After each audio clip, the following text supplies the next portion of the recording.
قرآن ربي في البكور رفيقنا، هو منهج في مركز الإتقان. جئنا إلى الدنيا زهورا حلمنا.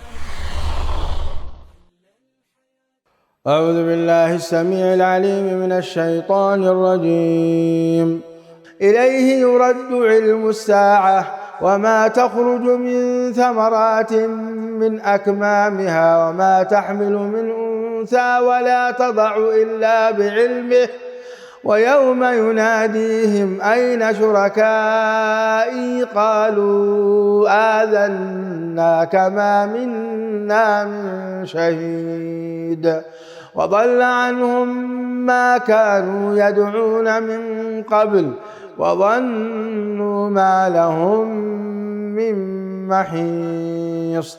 لا يسأم الإنسان من دعاء الخير وإن مسه الشر فيئوس قنوط، ولئن أذقناه رحمة منا من بعد ضراء مسته ليقولن هذا لي وما أظن الساعة قائمة ولئن رجعت إلى ربي إن لي عنده للحسنى فلننبئن الذين كفروا بما عملوا ولنذيقنهم من عذاب غليظ. وإذا أنعمنا على الإنسان أعرض ونأى بجانبه وإذا مسه الشر فذو دعاء عريض. قل أرأيتم إن كان من عند الله ثم كفرتم به من أضل ممن هو في شقاق بعيد. سنريهم آياتنا في الآفاق وفي أنفسهم حتى يتبين لهم أنه الحق. أولم يكف بربك أنه على كل شيء شهيد. ألا إنهم في مرية من لقاء ربهم ألا إنه بكل شيء محيط. بسم الله الرحمن الرحيم. حميم عين سين قاف. كذلك يوحي إليك وإلى الذين من قبلك الله العزيز الحكيم.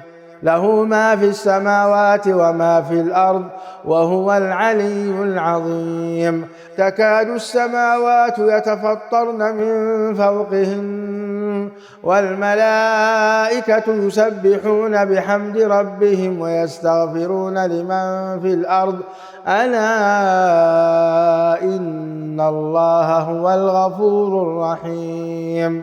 والذين اتخذوا من دونه أولياء الله حفيظ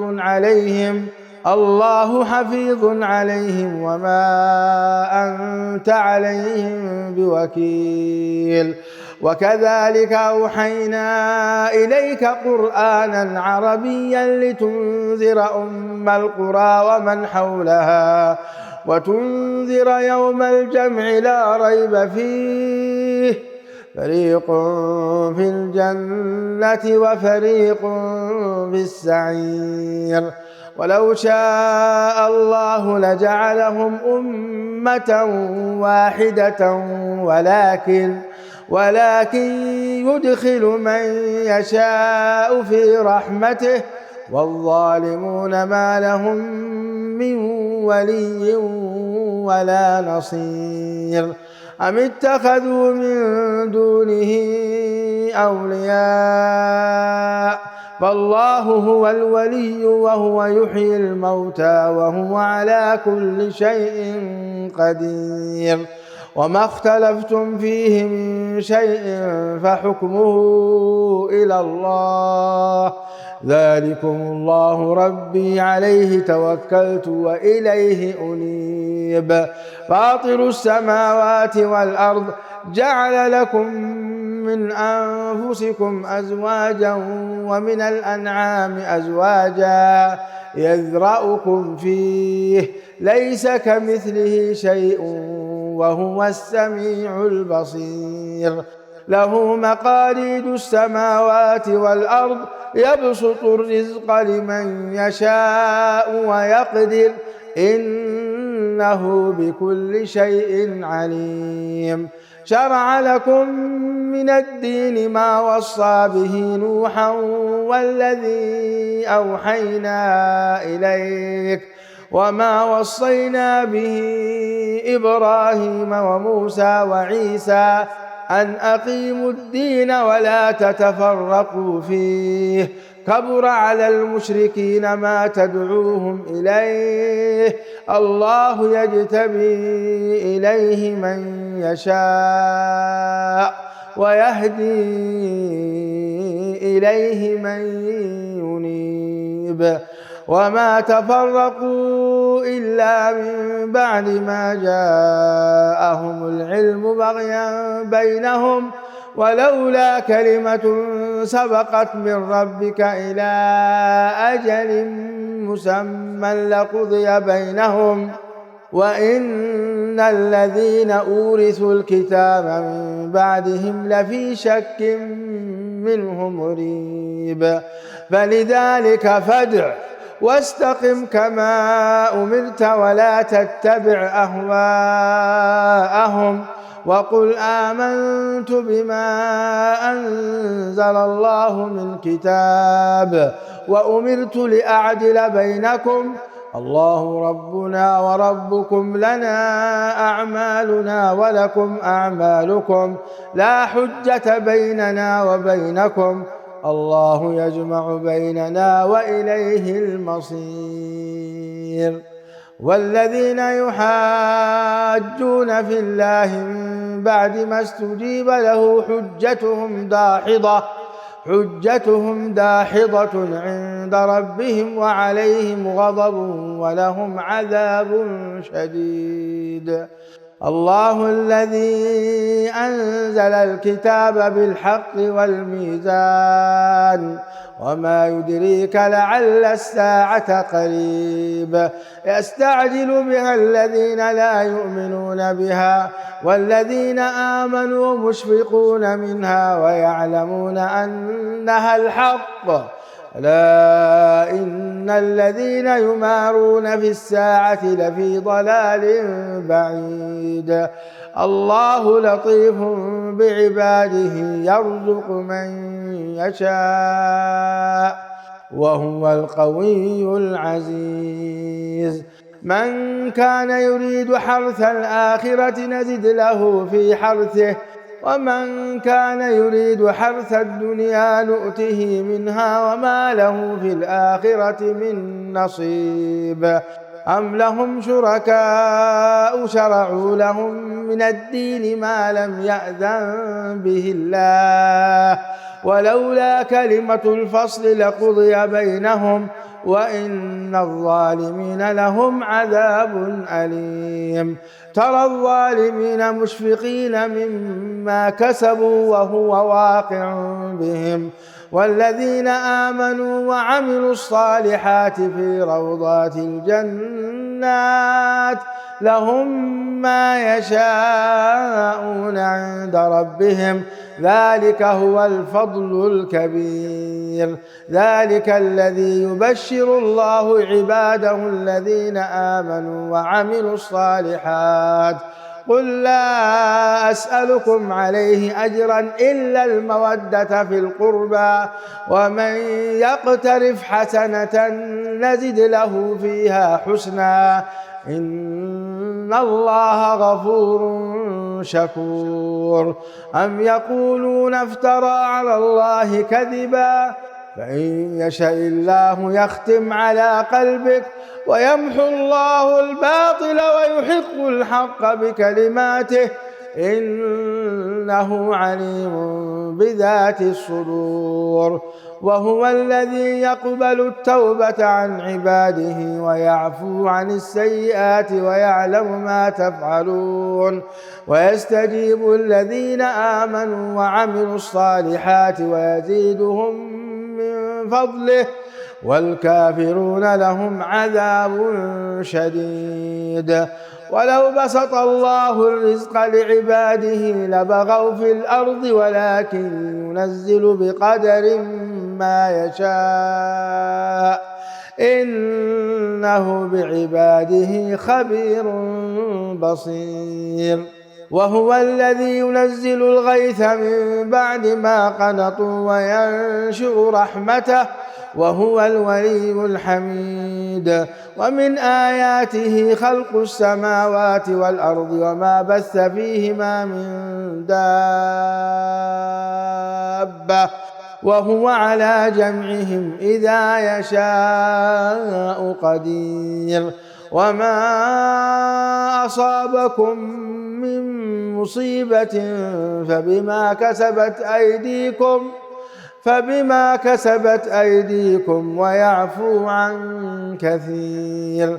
وما أنتم بمعجزين في الأرض وما لكم من دون الله من ولي ولا نصير.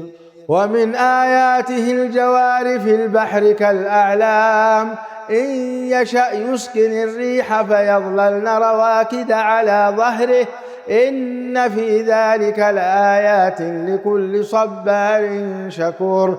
أو يوبقهن بما كسبوا ويعفو عن كثير. ويعلم الذين يجادلون في آياتنا ما لهم من محيص. فما أوتيتم من شيء فمتاع الحياة الدنيا وما عند الله خير وأبقى للذين آمنوا وعلى ربهم يتوكلون. والذين يجتنبون كبائر الإثم والفواحش وإذا ما غضبوا هم يغفرون. والذين استجابوا لربهم وأقاموا الصلاة وأمرهم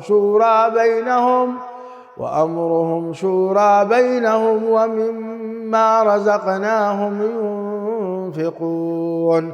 والذين إذا أصابهم البغي هم ينتصرون. وجزاء سيئة سيئة مثلها فمن عفا وأصلح فأجره على الله إنه لا يحب الظالمين. ولمن انتصر بعد ظلمه فأولئك ما عليهم من سبيل إنما السبيل على الذين يظلمون الناس ويبغون في الأرض بغير الحق أولئك لهم عذاب أليم. ولمن صبر وغفر إن ذلك لمن عزم الأمور.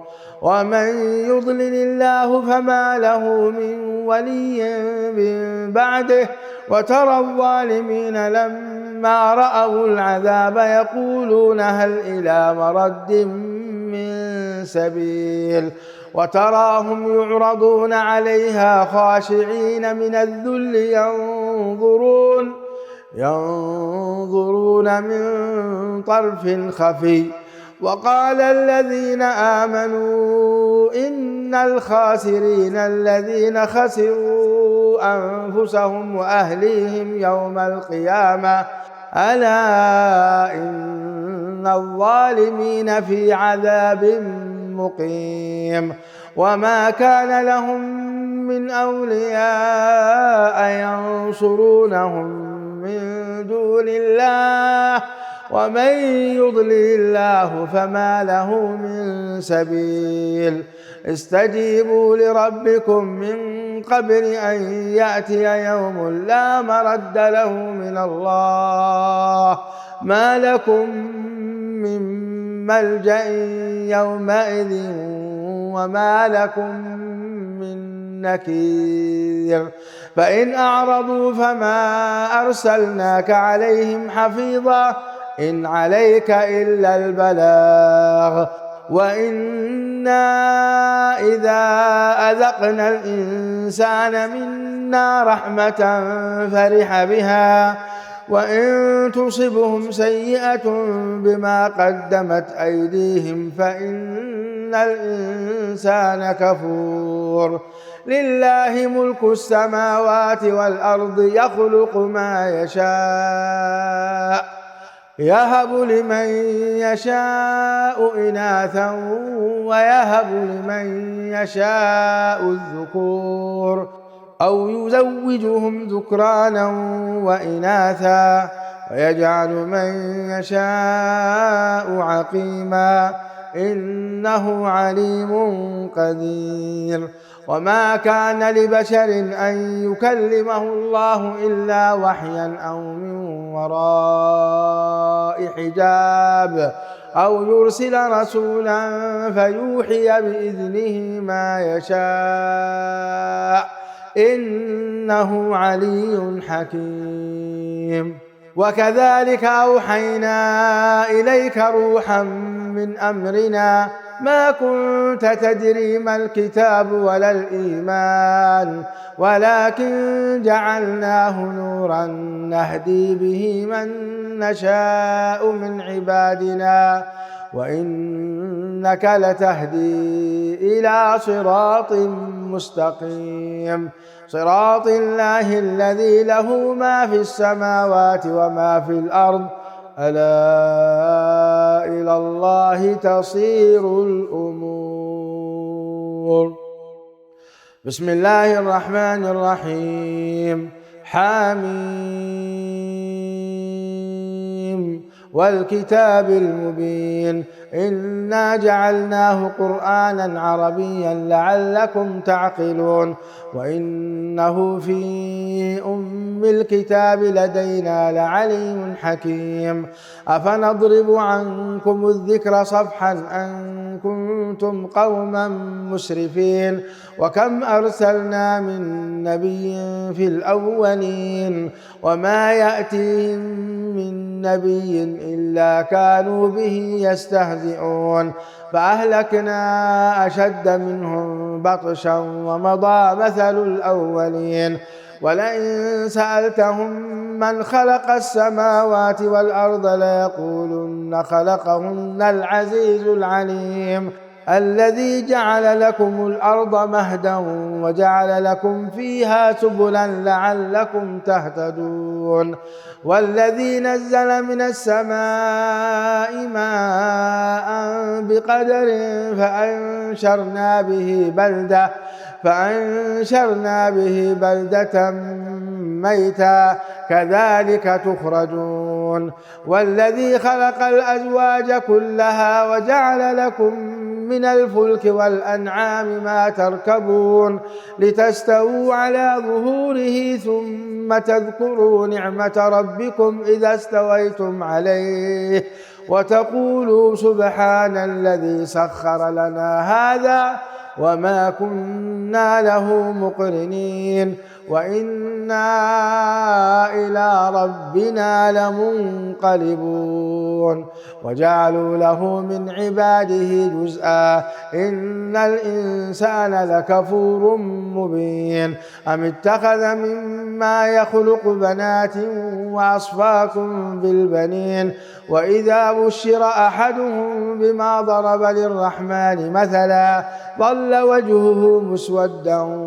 وهو كظيم أومن ينشأ في الحلية وهو في الخصام غير مبين وجعلوا الملائكة الذين هم عباد الرحمن إناثا أشهدوا خلقهم ستكتب شهادتهم ويسألون وقالوا لو شاء الرحمن ما عبدناهم ما لهم بذلك من علم إن هم إلا يخرصون أم آتيناهم كتابا من قبله فهم به مستمسكون بل قالوا إنا وجدنا آباءنا على أمة وإنا على آثارهم مهتدون وكذلك ما أرسلنا من قبلك في قرية من نذير إلا قال مترفوها إنا وجدنا آباءنا على أمة وإنا على آثارهم مقتدون قال أولو جئتكم بأهدى مما وجدتم عليه آباءكم قالوا إنا بما أرسلتم به كافرون فانتقمنا منهم فانظر كيف كان عاقبة المكذبين وإذ قال إبراهيم لأبيه وقومه إنني براء مما تعبدون إلا الذي فطرني فإنه سيهدين وجعلها كلمة باقية في عقبه لعلهم يرجعون بل متعت هؤلاء وآباءهم حتى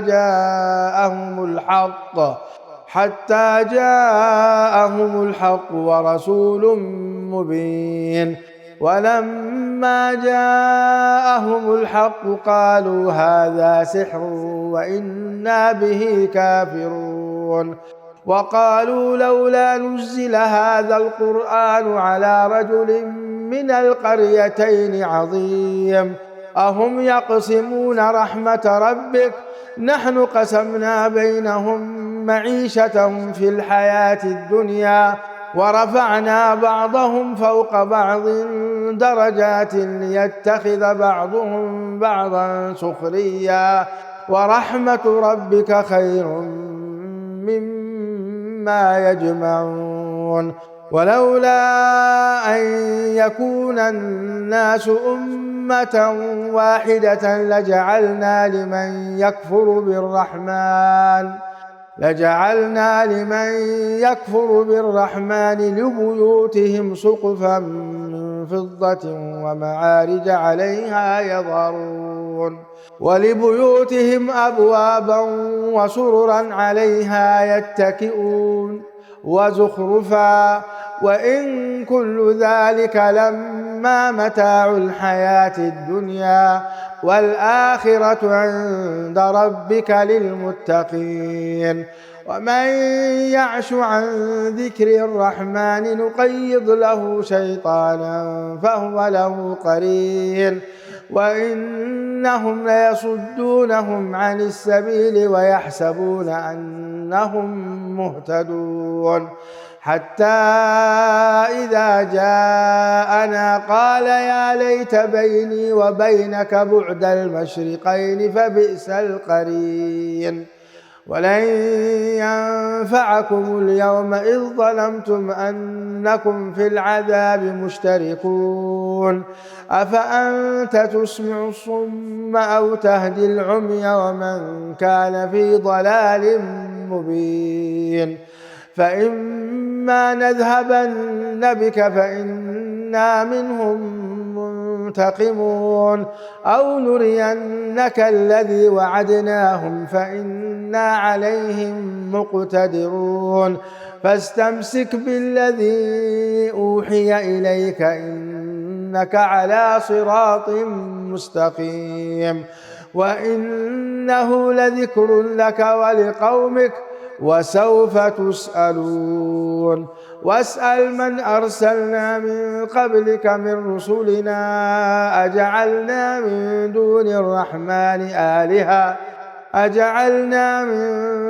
الرحمن آلهة يعبدون ولقد أرسلنا موسى بآياتنا إلى فرعون وملئه فقال إني إني رسول رب العالمين. فلما جاءهم بآياتنا إذا هم منها يضحكون وما نريهم من آية إلا هي أكبر من أختها وأخذناهم بالعذاب لعلهم يرجعون. وقالوا يا أيها الساحر ادع لنا ربك بما عهد عندك إننا لمهتدون. فلما كشفنا عنهم العذاب إذا هم ينكثون. ونادى فرعون في قومه قال يا قوم أليس لي ملك مصر وهذه الأنهار تجري من تحتي أفلا تبصرون أم أنا خير من هذا الذي هو مهين ولا يكاد يبين. فلولا ألقي عليه أسورة من ذهب أو جاء معه الملائكة مقترنين فاستخف قومه فأطاعوه إنهم كانوا قوما فاسقين. فلما آسفونا انتقمنا منهم فأغرقناهم أجمعين فجعلناهم سلفا ومثلا للآخرين. ولما ضرب ابن مريم مثلا إذا قومك منه يصدون وقالوا أآلهتنا خير أم هو ما ضربوه لك إلا جدلا بل هم قوم خصمون. إن هو إلا عبد أنعمنا عليه وجعلناه مثلا لبني إسرائيل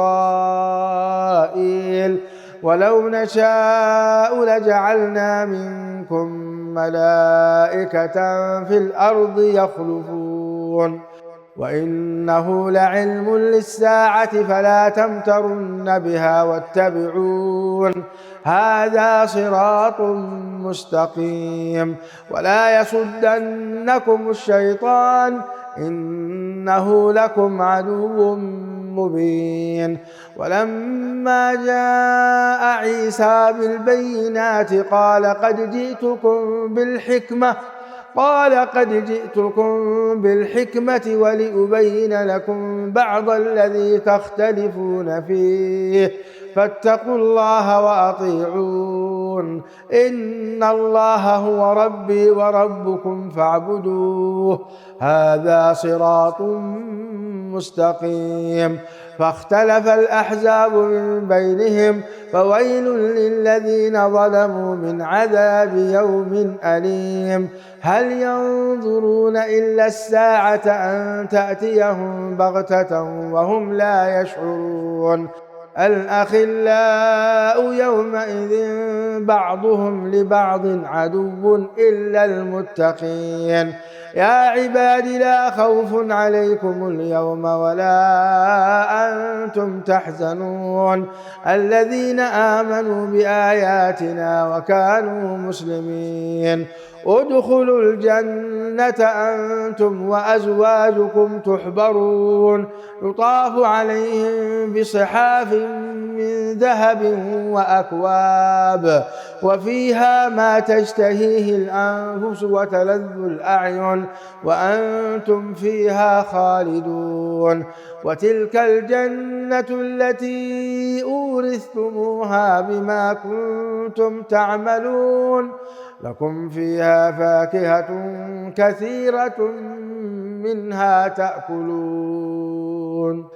إن المجرمين في عذاب جهنم خالدون لا يفتر عنهم وهم فيه مبلسون. وما ظلمناهم ولكن كانوا هم الظالمين. ونادوا يا مالك ليقض علينا ربك قال إنكم ماكثون لقد جئناكم بالحق ولكن أكثركم للحق كارهون.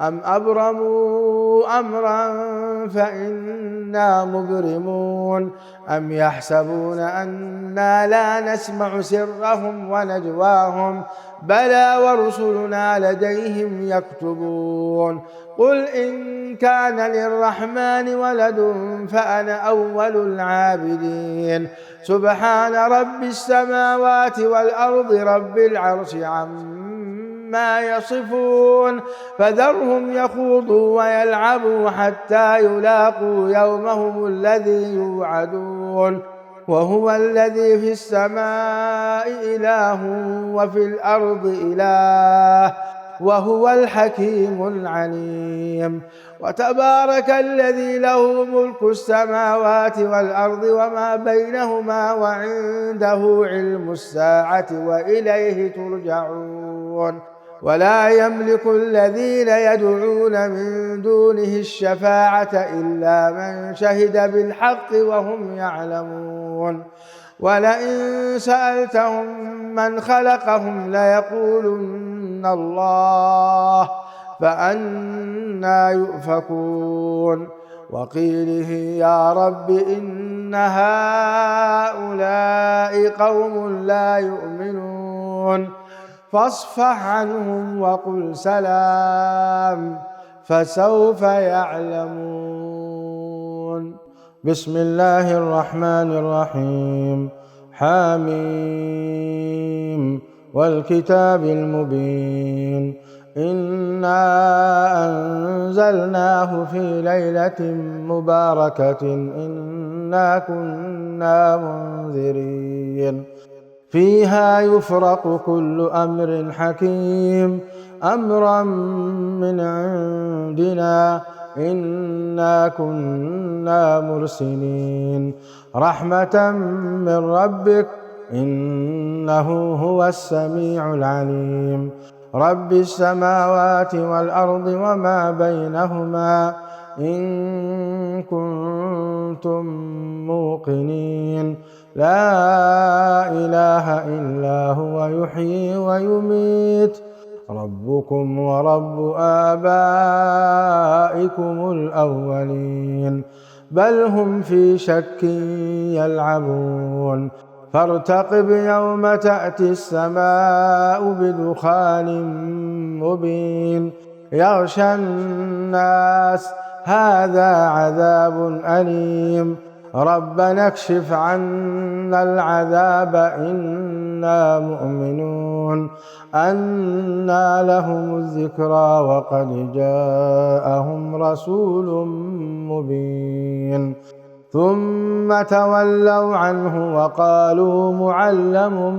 مجنون إنا كاشف العذاب قليلا إنكم عائدون يوم نبطش البطشة الكبرى إنا منتقمون ولقد فتنا قبلهم قوم فرعون وجاءهم رسول كريم أن أدوا إلي عباد الله إني لكم رسول أمين وأن لا تعلوا على الله إني آتيكم بسلطان مبين وإني عذت بربي وربكم أن ترجمون وإن لم تؤمنوا لي فاعتزلون فدعا ربه أن هؤلاء قوم مجرمون فأسر بعبادي ليلا إنكم متبعون واترك البحر رهوا إنهم جند مغرقون كم تركوا من جنات وعيون وزروع ومقام كريم ونعمة كانوا فيها فاكهين كذلك وأورثناها قوما آخرين فما بكت عليهم السماء والأرض وما كانوا منظرين ولقد نجينا بني إسرائيل من العذاب المهين من فرعون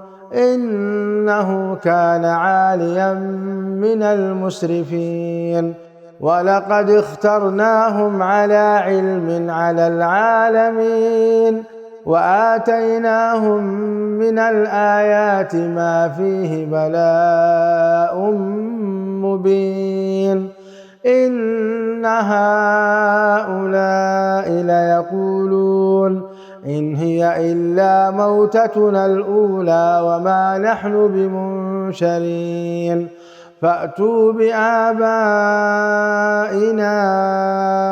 إن كنتم صادقين أهم خير أم قوم تبع والذين من قبلهم أهلكناهم إنهم كانوا مجرمين وما خلقنا السماوات والأرض وما بينهما لاعبين ما خلقناهما إلا بالحق ولكن أكثرهم لا يعلمون إن يوم الفصل ميقاتهم أجمعين يوم لا يغني مولى عن مولى شيئا ولا هم ينصرون إلا من رحم الله إنه هو العزيز الرحيم إن شجرة الزقوم طعام الأثيم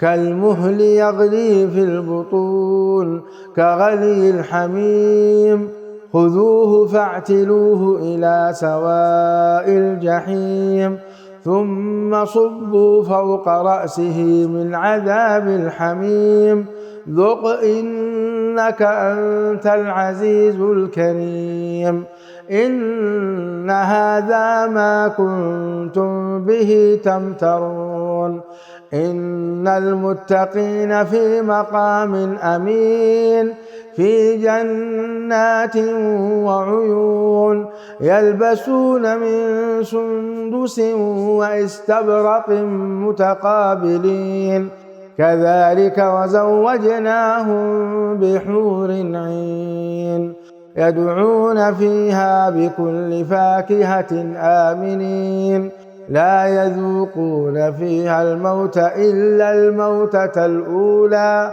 ووقاهم عذاب الجحيم فضلا من ربك ذلك هو الفوز العظيم فإنما يسرناه بلسانك لعلهم يتذكرون فارتقب إنهم مرتقبون بسم الله الرحمن الرحيم حميم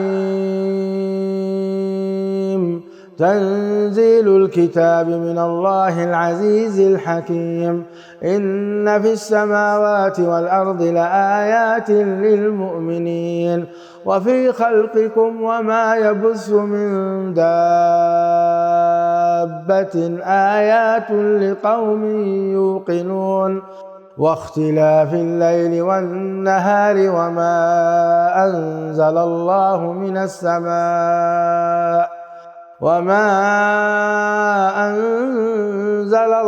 من السماء من رزق فأحيا به الأرض بعد موتها وتصريف الرياح آيات لقوم يعقلون تلك آيات الله نتلوها عليك بالحق فبأي حديث بعد الله وآياته يؤمنون ويل لكل أفاك أثيم يسمع آيات الله تتلى عليه ثم يصر مستكبرا كأن لم يسمعها فبشره بعذاب أليم وإذا علم من آياتنا شيئا اتخذها هزوا أولئك لهم عذاب مهين من ورائهم جهنم ولا يغني عنهم ما كسبوا شيئا ولا ما اتخذوا من دون الله أولياء ولهم عذاب عظيم. هذا هدى والذين كفروا بآيات ربهم لهم عذاب من رجز أليم. الله الذي سخر لكم البحر لتجري الفلك فيه بأمره ولتبتغوا من فضله ولعلكم تشكرون. وسخر لكم ما في السماوات وما في الأرض جميعا منه إن في ذلك لآيات لقوم يتفكرون. قل للذين آمنوا يغفروا للذين لا يرجون أيام الله ليجزي قوما بما كانوا يكسبون. من عمل صالحا فلنفسه ومن أساء فعليها ثم إلى ربكم ترجعون. ولقد آتينا بني إسرائيل الكتاب والحكم والنبوة ورزقناهم من الطيبات وفضلناهم على العالمين وآتيناهم بينات من الأمر فما اختلفوا إلا من بعد ما جاءهم العلم بغيا بينهم إن ربك يقضي بينهم يوم القيامة فيما كانوا فيه يختلفون. ثم جعلناك على شريعة من الأمر فاتبعها ولا تتبع أهواء الذين لا يعلمون إنهم لن يغنوا عنك من الله شيئا وإن الظالمين بعضهم أولياء بعض والله ولي المتقين. هذا بصائر للناس وهدى ورحمة لقوم يوقنون. أم حسب الذين اجترحوا السيئات أن نجعلهم كالذين آمنوا